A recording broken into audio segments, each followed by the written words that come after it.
The Cave Lingers, Chapter 1, The Friend's Tale. Keith was in a cozy cafe. He was sitting across his good friend William. Keith was looking out the window in seeming gloom, something that hadn't escaped William's notice. "Hey, don't be down, bro. You're only turning 27. It's not that. Man, you remember me telling you about my cousin dying? You mean Brett?" Yeah, him. Anyways, did I ever tell you how he died? All I can recall is you said he got killed by a mountain lion. Yeah, that's what was on the report. Did you know that I spent some time in counseling? I'd expect so. Anyone seeing something like that happen? Man, especially as a kid. Well, that's not exactly why I was in counseling. You see, how I remember it is sort of why I'm down. Can I tell you the whole story? How I remember it, without you thinking I'm crazy? Man, if there's one thing I know about you, Keith, it's that you're not crazy. Let's hear the story. Thanks, man. This means a lot to me. But please, can you let me finish before you ask any questions? Okay, but this is going to explain why you're down, right? Yes. It'll explain, but just listen. You'll see. Alright, I'm all ears. Okay. My grandmother lived in Missouri, around the Ozarks, as you know. Brett and I were super excited to see each other because at that time we were each other's best friends and had been a whole summer since we'd hung out. We talked about exploring the land around my grandmother's house on our phones throughout the year. We were super excited to explore all the caves that we'd find. Brett was a super cool guy. He was the leader in all of our explorations. He always remembered to bring food, water, rope, and anything else that you could think of. I sometimes called him Mr. Swiss Army Kid because he always had a tool for something that was in our way.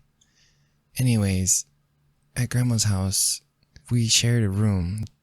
It had 2 beds, one alongside 2 windows and the other by the inside wall. I was always afraid to sleep by the windows as I always imagined a bear or a wolf looking in at me. So Brent spared me by taking the bed by the windows. He really was a swell guy. We had 2 weeks to be at Grandma's house. Grandpa had already passed and Grandma was all alone, aside from friend and family. So when we got there, she was pretty excited to see us. Don't get me wrong, we were excited to see Grandma too, but as kids, we were more excited about our soon-to-be adventure. I think it was 2 days into our stay that we finally got to go exploring like we wanted to. Wait, didn't you say this is about how you remembered your cousin dying? Yes, I have to tell the whole story, so you can understand why I went to counseling. Please, just let me finish. Alright, you're right, I'm sorry about that. It's okay. Anyways, it had been 2 days before we got to go exploring, and we found some caves. I think Grandma had around, about 5 caves on her property. Now, we had found 8 caves in total, but 3 caves were not on my grandma's property. Grandma had 2 neighboring properties that joined hers. The one we had permission to go on to, the other, well, we trespassed on that one and only had 1 cave. We had explored all the caves, aside from that one. We only had 3 days left before we had to go home, and being teens, we said, you only live once. Now, we didn't actually know the person who owned the land. When pressed, Grandma would only tell us that the owners were murdered around 90 years ago. And to this day, the case had been unsolved. Well, just think about it. 2 teenage boys who loved to explore for the pleasure of knowing the secrets and mysteries of the caves. Now, we were sure the cave we found had a connection to the unsolved murders. Grandma must have seen it in her eyes. She told us not to trespass and that it was illegal to do so. She spent quite some time talking about that. Honestly, I can't remember all that she said. I wish we would have listened. So, when it was dusk, we set off into the forest and across the old barbed wire fence, which indicated the end of our grandma's land. A good 30-minute walk, and then we were there. This cave looked a lot less natural than all the other ones we had found. The entrance was a large open-mouthed cave. It had way too much symmetry for anything natural. We thought it to be more exciting than alarming. Off we went into the cave. William, this is where it gets crazy, okay? Man, I told you. I know you're not crazy. Keith nods to William. Okay. Well, we were well into the cave. It was easy to walk into, almost like it was made for visitors. The walkway turned into a chamber of sorts. It was a large area. Slowly, the cave lit up more and more as we progressed in further. Our conversation stopped, as we were now being cautious. At this point, I wanted to turn around and leave. It felt as if we were intruding upon something that was meant to be left alone. Brent looked at me with wide eyes as we got to the light source. It was emanating from something I can only describe as a carved stone cauldron. Brent almost seemed to be in a trance once we got closer. For me, I was in complete utter fear. My heart was racing. Goosebumps covered my entire body. I told Brent to stop, but I was too late. He touched the liquid and the red glowing liquid started to boil. Then the noise. This noise still haunts my nightmares. It was frantic, rhythmic chanting, barely audible to the ears. It, whatever it was, started to crawl out of the boiling liquid. First 2 hands, if that's what you want to call them. The skin was a lifeless gray color. The nails or claws about 5 inches long overlapped the sides. Then its face, like a corpse, aside from the eyes. The eyes. They were the light source. Red, almost like a mist of light radiating off of them. It locked eyes with me and smiled. Its teeth were sharpened to points. It started to talk. The voice hit you mentally as well as physically. It said a lot of things I cannot remember. It asked Keith a question, and he answered it. He seemed pleased with his answer. Its movements were jerky and fast, like a blur of movement, shuddered around it every time any part of its body shifted. I remember this next part clearly. She locked with Brent's eyes and said, "I will tell you when you are going to die. There's no reward for disturbing my sleep, but only the torture of knowing when one's fate ends. They become no more. Brent, you will not make it past the turning point of the moon. You will die." Then it looked to me with a jerk, a smile still on its face, and told me. It told me when I would die too. The next thing me and Brent remember is being awoken outside the cave. We looked at each other. Brent had confusion set on his face. He asked what just happened, and honestly neither of us really knew. The journey back was like being intoxicated. We got back to Grandma's around 11 p.m. She was furious.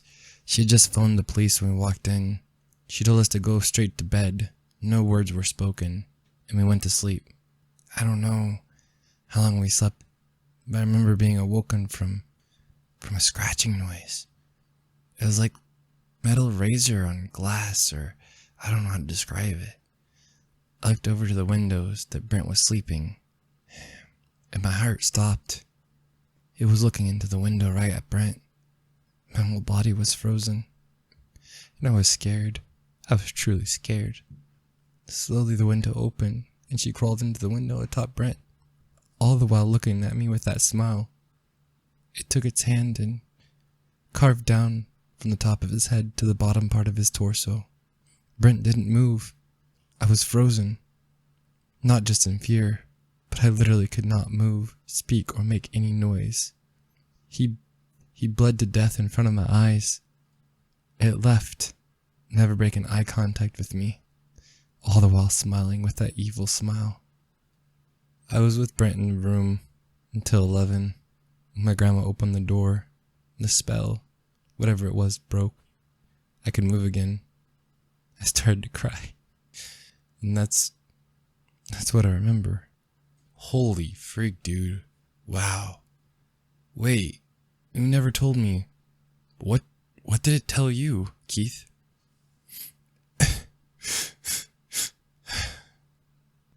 It told me that I would die on my 27th birthday in a car accident. My counselor told me that sometimes when something traumatic happens and people feel helpless, that they can sometimes, and maybe in my case, remember the mountain lion as something more sinister or evil in order to cope with the trauma. Anyways, that's why I'm down. Because if what I remember is true, then today is when I'm supposed to die. But if my counselor is correct, then today will prove that my fear is unwarranted. It's just a lot. Do you think I'm crazy, William? No, not in the slightest, Keith. I think that what you went through was horrible. And even if what you just told me is what actually happened, I don't believe that something can predict our deaths, unless it causes it. Brent died from it, so not really a prophecy, more like a carried out threat. So I doubt whatever was in that cave could cross 2 states into Wyoming. I think you're going to have an awesome birthday party, wake up tomorrow, and finally be able to put this whole thing with your cousin to rest. Maybe you're right. Is it going to be fun? You know, what we're doing for my birthday? Hell yeah, it is. You know I plan the best parties. Alright, let's go. What do you say? You know what? Yeah, I'm ready to go. I'm ready, true or not, to be done with this nightmare of a memory. Yeah, man, that's the way to do it. Alright, the coffee's on me, let me pay, and then let's skedaddle. The event. Half an hour later, both Keith and William were traveling down 25, just chatting about how excited they were to get to the party. All of a sudden, an 18-wheeler swerved into William's lane.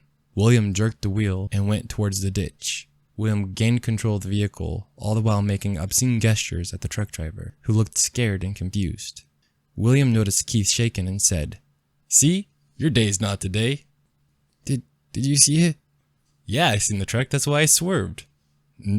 No. Did you see it? The creature. What? William's sentence was interrupted, as a semi-truck swerved into the lane once again. Little did Keith or William know that ahead was a pileup of cars that had stopped because of a wreck upon 25. The trucker was trying to avoid ramming into a Chevy Suburban full with the family. William once again took to the ditch. With horror, William seen the back end of an F-150 Ford truck. Then, darkness. Slowly coming back to consciousness, William was laying outside of his vehicle, about 20 feet from his car. He realized he had been thrown from his vehicle. In full view, he could see Keith still in the vehicle hanging from his seatbelt. William started to hear and feel some weird rhythmic whispering chants. Then movement caught the corner of his eye. He moved his gaze just outside the passenger window, and his heart stopped. He seen a woman-like figure with red eyes looking directly at him, with a wide smile. It never broke eye contact as it was moving with weird shifting jerks towards Keith on all fours. William couldn't move. His body would literally not respond. He watched helplessly. The creature finally broke eye contact with William as it reached Keith. Keith was crying. The creature got closer to him. It finally stopped, and it spoke. It asked Keith a question, and seemed to be pleased with the answer. Then it made eye contact with William again, and all the while smiling. It drew its finger across Keith's neck, and walked away as Keith moved no more. Once in motion, it continues. Part 2. You hear a female counselor voice. William? William? Hello? Yeah, oh, sorry. I'm just in my head. Yeah, that's what I remember. Well, sometimes people can have a mass psychogenic illness, or more commonly known as mass hysteria. I'm sure your brain has built upon Keith's story as very logical for it too. When he predicted his own death on the very day and event of how it occurred, those being facts made it surreal. So instead of us challenging what you remember, let's just move ahead and learn to cope. But let's allow the possibility that what was may or may not be the truth. William, are you paying attention? Is there something else that you want to say? It talked to me. after it drew its fingers across Keith's neck. It walked to me. It told me how I would die. Oh, you mean like how it foretold Brent's and Keith's death? Yeah. Okay, well, would you like to talk about that, or do you want to move to something else? It told me that if I didn't follow through, that it would kill my daughter. It said, either I die or she does. It told me to find a counselor that lives in Maine and goes by Lena. She told me that you were related to the original landowners, the ones that had been murdered. Lena's bones chilled. Her heart rate started to increase. She went to leave, but couldn't move. Her body was paralyzed. Then she started to hear low whispering chants. She looked up into the dark rafters of the apartment studio. From the darkness, 2 red eyes opened slowly. They started dripping red fluorescent light as the body that held them started slowly crawling down the side of the wall, making its way to William. God, please protect my baby girl. Please, God. William's voice stopped. Lena loses sight of the creature behind William. Then slowly she sees hair rising, then a forehead, only to give way to red eyes and a wide smile. It whispered something to William, and it seemed pleased with his response. Then it drew its fingers across his neck, and William was no more. It slowly started to glide back into the darkness, with that evil, wicked, wide smile. The chanting slowly fading into silence.